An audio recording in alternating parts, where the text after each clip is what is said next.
Добро утро и од мене. Во следните 10 минути ќе разговараме за исклучително важна тема за која што веќе подолго време се зборува во јавноста, а тоа е незадоволството на матичните лекари и нивните барања. Со оглед на тоа што на овие барања досега никој не излезе во пресред, денеска тие во 12 часот излегуваат на протест пред Министерството за здравство и тоа символично токму на денот на здравјето. На оваа тема разговараме со претседателката на Сојузот на матични лекари, доктор Лилија Чолакова-Дервишова. Добро утро и добро дојдовте во студио. Поздрав до нашите слушатели. За почеток веднаш ќе ве прашам, докторка, не е прв пат како јавно ги искажувате вашите барања, ова е веќе трет пат како на некој начин протестирате, штрекувате, како да го наречам, зошто досега никој не излезе во пресред на вашите барања? Ова е трет пат како Сдруженијето на приватни лекари организира некако вид на протест во кој што ние бараме спас за опстанокот на приватното здравство во нашата држава, но некако нема фидбек од другите две страни. Има барања кон Министерство за здравство, има барања и кон фондот. Со фондот немаме преговарано веќе неколку години, а иначе со години, веќе 30 години е оваков начин на приватно здравство и постојано имало преговори негде ноември-декември за следната година да ги договориме деталите околу како ќе се функционира, цената на трудот, кој какви услуги ќе пружи, што е наша обврска, што е нивна обврска, но еве се наталожија проблемите и можам да кажам дека навистина станаа многу. Веќе се работи за опстанок, знаете да се е поскапено со оваа инфлација во светот кој што постои, кај нас горивото се поскапе, струјата индустријска им стигна, агенции некои од влада се појавија по 1000 евра, по 200 евра, некои други фирми кои да не усогласат со некои европски закони. Така да тоа капитацијата не е предвидена и не е димензионирана за овакви давачки. Крајно време е да се размислува за нов модел или нова методологија на плаќање, но тоа би можело да биде од следната година. Сега најургентно на цело примарно здравство, на специјалистите, на лабораториите, потребно е покачување на капитационен бод, покачување на буџети, пациенти на ПЗУ, заради тоа што огромен број на млади доктори чекаат да се вработат, а огромен број на возрастни доктори ќе затвараат амбуланти. Дали се тоа од ПЗУ за здравство или од стоматологија, истиот проблемот. Капитациониот бод кај стоматолозите е 48 денари, што сметам дека е толку понижувачки. Значи, кога последен пат се зголемил капитациониот бод? 2018 година. Значи, од 2001 е овој модел на плаќање до сега, 2022 година сме сега, тогаш беше 45, сега е 63, значи само 40% за 20 години е покачен бодот. А додека сите други давачки се 160% отидени. Значи, тоа се од статистика податоци. Така да мора да бараме нов модел за сето ова да се придвижува линеарно, да се зголемува, да може докторите да платат гориво, сега по 18.000 денари, за да може докторот од Охрид да отиде во Дебарца, значи секој ден да одржува здравствен систем, или да отиде докторот од Велес во Градско или во Чашка. Сето тоа кошта, колегите концесионери добија индустријски струи, некои енормни, по 13.000 денари, така да давачките се навистина големи харти. Да не зборувам за се поред. Целиот живот е поскапен, за да може ние да ги наградиме нашите вработени, да ги покачиме платите. Ако народот не ни дава и владата не ни дава, како ние ќе покачиме просечна плата, на пример, на 18 нони амбуланти 500, кои што и заменик министерот призна дека навистина постојат такви 500 ординации од ПЗЗ кои што се со мали капитации, кои што не можат никако да екзистираат. Затоа велиме, мора да се седне и мора да се движат нештата. Така, едно од барањата кој што мене исто така ми беше интересно да го споменеме е Законот за здравствена заштита, во кој што велите пациентите на ПЗУ треба да останат во здравствената ординација без разлика кој е матичниот лекар. Зошто е ова важно за матичните лекари? Ова е суштински битно за да опстоат овие фирми, бидејќи ова се фирми кои што исто плаќаат данок во оваа држава, кои што можат да ги задржат младите доктори, но младите доктори бараат веднаш кога ќе дојдат квалитетна плата.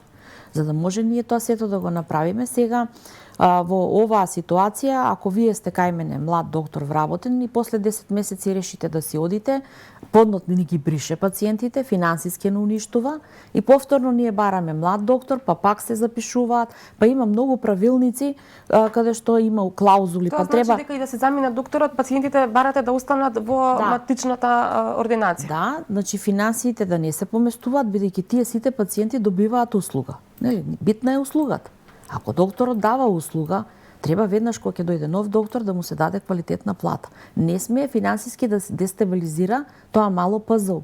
И како, например, ако отидете на едно оделение во болница, ако си замине специјалист, нигде не се уништува и не се затвара тоа ниво или тоа од болницата, да речем, или тоа оделение. Така. Докторка, неколку пати имам прочитано и ве следам и редовно во однос на она што го објавувате. Казнината политика е една од проблематиките со кои што се соочувате изминатиот период. За многу краток период беа казнети повеќе матични доктори, односно нивните ординации, и тоа, како што и самата велите, за ситни грешки административни. Може ли да се поправат овие грешки за да се избегнат енормните високи казни? Да, значи во континуитет пристигнува, тоа веќе неколку месеци, еве вчера ми информираше колега во Штип, 15.000 денари. Значи, повторно за некоја рецепта, шифрата не била соодветна, не знам. Значи, уште еднаш крајно одговорно тврдам да матичните доктори се многу квалитетни, значи се стручни, медицинскиот факултет им дал диплома, лекарската комора ги акредитирала, им дала лиценца. Така да сметам дека фондот малку се однесува во изминативе години сите како онда е над нас. Ако ние имаме приватно јавно партнерство, ние треба партнери на маса да седиме и да се почитуваме. Ниедна земја во свет не казни доктори во време на пандемија.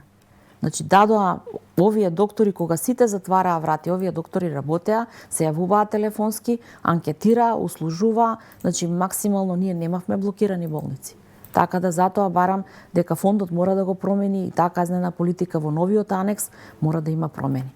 Би ве прашала и каков е ставот од другата страна. Очекувате ли денеска да имате средба по одржувањето на овој протест или пред одржувањето на протестот? Дали ви сконтактира министерот за здравство? Они се информирани дека денеска ќе има протест. Ние доволно елабориравме на сите медиуми народот да го информираме. Пратено е на мејл и до директорите и до министерот.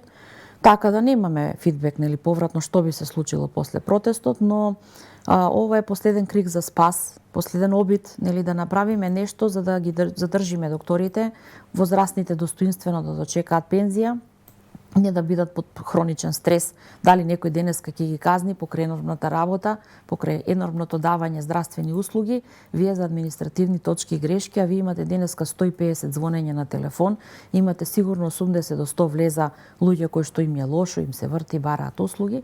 Така да, ние денеска полас час ќе протестираме, ќе дојдат од цела Македонија, доктори заедно со се медицински сестри, бидејќи на вистина ние сме тимови кои што специјалисти, да, имаме поддршки од стоматолозите специјалисти и од стоматолози здружение на примарно ниво кој што се.